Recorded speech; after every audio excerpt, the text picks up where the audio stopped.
Good afternoon, everybody. I'm Keith Coombs. The documents released earlier today show undoubtedly that Adam Lanza had gone to great detail in advance of the mass killing at Sandy Hook Elementary School back in December. Inside of his home, more than 1,400 rounds of ammunition and a variety of other weapons, including a .22 caliber rifle, a bayonet, and even 3 samurai swords. News 8's Jamie Muro has been poring over the documents all morning long. He joins me now with more on what we now know about this very troubled young man. Jamie? Well, Keith, we really have 2 separate packets, if you will, of information. There are the 5 search warrants of the Lanza home and car that were released at 9 o'clock this morning that Keith just mentioned. And then there is the additional piece of information from the state's attorney's office describing some surprising details of what happened that day. If there ever was an assumption that we were aware of all the details involving Sandy Hook, then Thursday served as a disturbing wake-up call. 5 search warrants of Adam and Nancy Lanza's home and car were released Thursday morning. While there is a sea of detailed information in the warrants, additional facts released by the Danbury State's Attorney's Office are also key to telling the story of what happened here. According to the state's attorney, at the Lanza home where Nancy was shot in the forehead, there was never any indication of a struggle. The weapon used at Sandy Hook was a Bushmaster .223 caliber model XM-15 rifle. 14 rounds were in the magazine, 1 round in the chamber. 154 spent .223 casings were recovered from the scene. The shooter took his own life with a Glock 10mm handgun.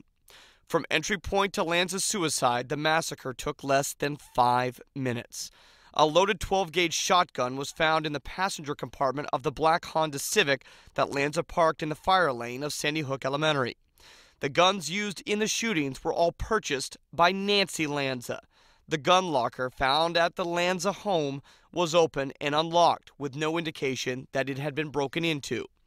The warrants show there was a plethora of weaponry and ammunition at the Lanza home, easily accessible. Also found in the house was a certificate indicating that Adam Lanza was a member of the National Rifle Association.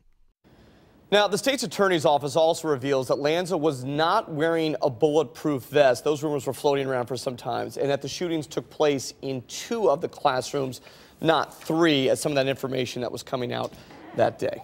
Jamie, let's go a little deeper into this documentation that we've got today. The mother apparently had a much more active role in fueling her son's interest in weaponry than we knew prior to this, correct? Keith, I think that is pretty clear in the warrants that were released today, and it's probably hard to see from a television perspective, but as you go through this, there was a gun safe, as you mentioned, with hundreds, if not more than 1,000 rounds of ammunition, in addition to contents from bedroom closets that also contained weapons and ammunition that were all easily accessible to Adam Lanza. And again, according to the search warrant, all of this was purchased by Nancy Lanza, not Adam Lanza. But again, it was easily accessible to Adam. So it was undoubtedly that she was aware that he had access to this weapon. Very aware. And again, I think in terms of the state's attorney's report saying that the gun safe, which also it's revealed in the documents, there's a gun safe that was in his room. The gun safe was open, never any sign of any forced entry there.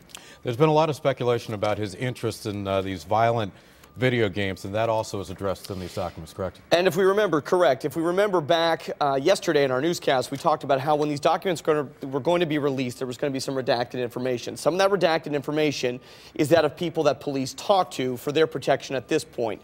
And at one point, there's a quote from someone that they interviewed, and I'm going to read this directly, Keith. Okay. Quote, rarely leaves his home, speaking of Adam, and considers him to be a shut-in and an avid gamer who plays Call of Duty amongst other games. And for viewers who may not be familiar with video game lingo, Call of Duty is a war game, what they call a first-person shooter game, where basically the mission of the game is to shoot as many people as possible. And there was also a very revealing notation about a Christmas card that the mother had sent to Adam Lanza. Can you speak on that? And this goes back to your first question. There's 5 different search warrants, 4 of the house itself, and something revealed in one of the search warrants was a holiday card that held a Bank of America check that was made out to Adam, and the purpose of that check was for the purchase of what's called a C-183 firearm authored by Nancy Lanza.